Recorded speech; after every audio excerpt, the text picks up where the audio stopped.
আসসালামু আলাইকুম। আপনারা যে মৌলবাদী মৌলবাদী বলেন, মৌলবাদী কাকে বলে জানেন? তাহলে শুনেন। এই দুর্যোগ চলছে দেশে, এই মুহূর্তে যারা মাজার ভাঙছে, মাজারে আক্রমণ করতেছে, তারা হলো মৌলবাদী।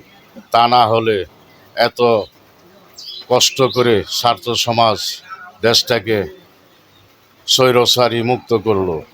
কত মানুষ, কত ছাত্র, কত বিএমটির নেতাকর্মী মারা গিয়েছে এই 15-16 বছরে। এই মৌলবাদ অগল এখন আরেকটা দেশে একটা দুর্ঘটনা ঘটাচ্ছে।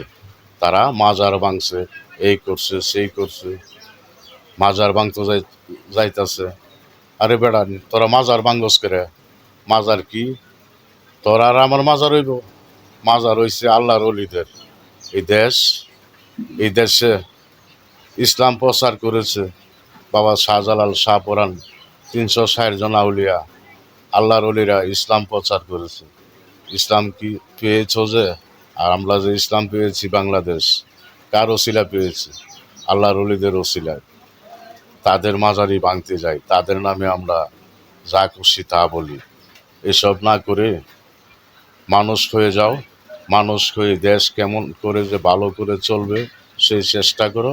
তা না হলে আমি বর্তমান সরকারের উপদেষ্টাগণকে বলছি, আইন প্রশাসন দিয়ে ওদেরকে ধরে এনে ওদেরকে উপযুক্ত শাস্তি দেওয়া হোক। আসসালামু আলাইকুম।